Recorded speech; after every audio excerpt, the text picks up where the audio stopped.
You're watching Philadelphia 76ers now by Chat Sports. I'm your host, Chase Senior. We're doing a Sixers rumors roundup on today's show during what is going to be a really important and pivotal offseason for Philadelphia, where the rumors are certainly going to be hot around this basketball team because a lot of changes possibly could be made over the next couple of weeks and months. On the show today, Joel Embiid sparking a lot of fear in this fan base while he was tweeting out during that Celtics-Miami Heat game. Does he actually want out, and does he want to trade to the Miami Heat? We'll cover that, as well as all of these trade rumors around Matisse Thybulle. Is it actually going to come to fruition where Matisse Thybulle is traded away and the Los Angeles Lakers, looking for a replacement for Frank Vogel, still want Doc Rivers, according to Marc Stein?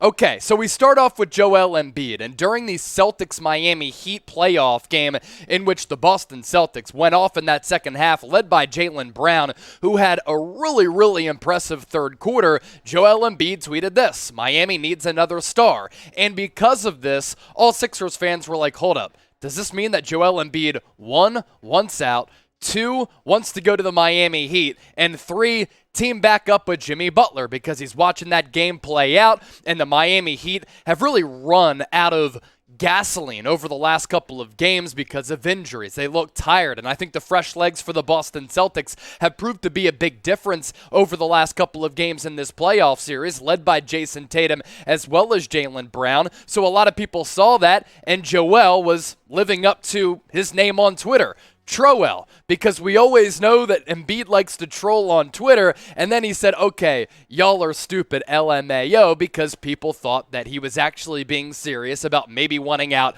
of the great city of brotherly love. Now, I can understand why Joel Embiid is a little bit frustrated. Throughout his Sixers playoff career, the Sixers have failed to advance past the second round of the NBA playoffs. There have been some weird roster decisions made around him. If he had his choice, Jimmy Butler would still be on this team. Instead, the Sixers elected to keep Ben Simmons. They paid Tobias Harris. They let go of his best friend at the time in J.J. Redick. So Embiid is probably frustrated because of that and the lack of playoff showings and the fact that he's finished runner-up in the NBA MVP in back-to-back years to the Joker. But I don't think Joel Embiid is going anywhere. He's the pillar of this franchise. He's the face of the 76ers. And at the end of the day, he is Philadelphia. And if he were to ask out, it would go against everything that he said before about wanting to play his entire career in Philly, wanting to be the guy with the Sixers and bring a championship back here, and he lives and breathes what this city is all about: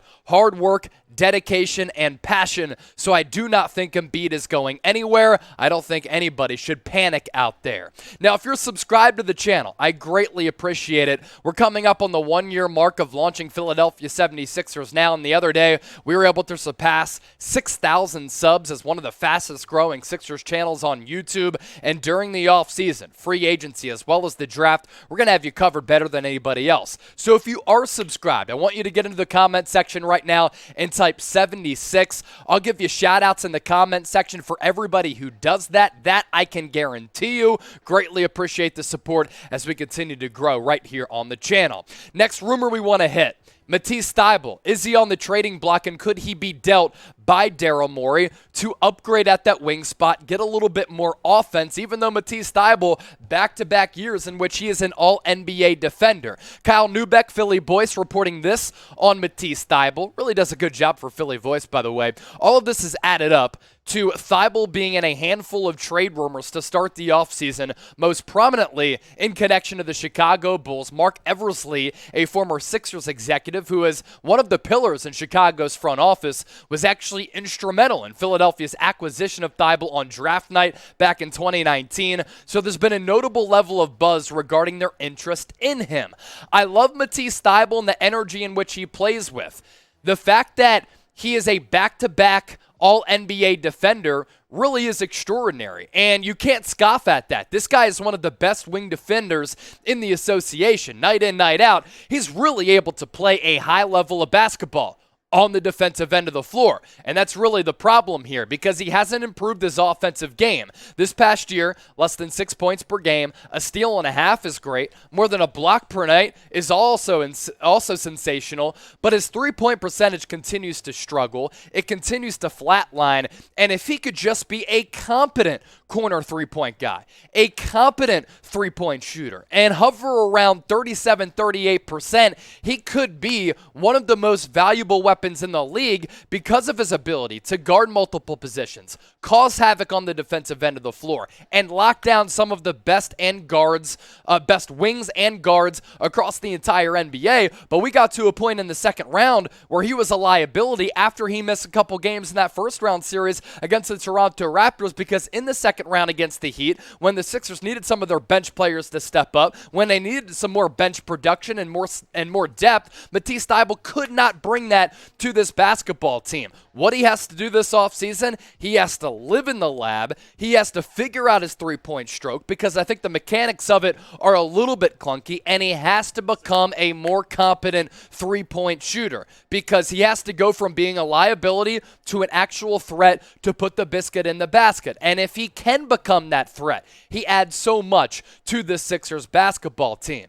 Now, you want to know why Philadelphia, the city of brotherly love, my home city, is the best? Because on our last show, as I said, we're going to continue to ramp up our coverage. I had asked you, we got to get past 6,000 subs to honor the great Dr. J. Julius Erving. And also, after leading New York Knicks now for months, they have surpassed us in subscribers. 6,165, 76ers now a little north of 6K. So if you want to stay in the know with multiple Sixers videos per week, the most interactive, informative, and entertaining Sixers coverage right here on YouTube, just hit that red subscribe button right down below.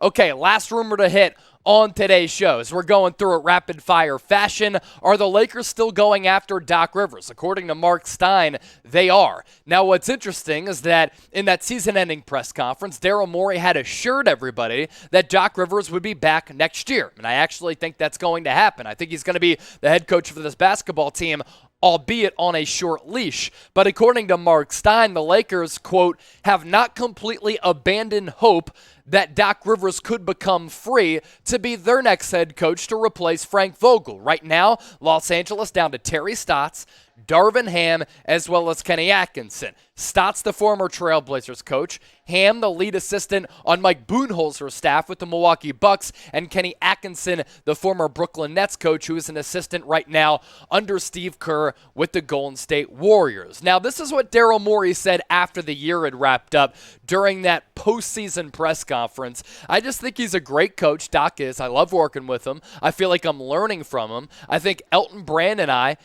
and him make a great team, and we're going to see where this journey takes us. But we feel very good about where it's going to take us. It's going to be where we have a very good chance to win a title. Now, right now, my inclination is that Doc Rivers is going to return unless something really crazy happens or the bottom just falls out of this current regime.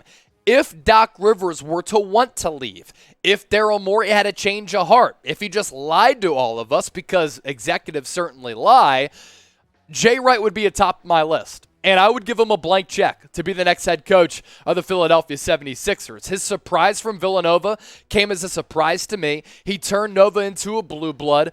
The player development that took place on the main line, straight up sensational. He turned a lot of players into pros and impact pros. The adjustments that he was able to make throughout the year and throughout NCAA tournament games and NCAA tournament runs, I think is awfully, awfully impressive. And I think Jay Wright would be a very good NBA coach. So if Doc Rivers were to leave, Jay Wright, on the top of my list, I'm giving him a blank check. I'm like, yo, Jay, I mean, you coached on the main line. You coached at Nova. You won a couple of national championships. You made it to several Final Fours. You love going to the Jersey Shore.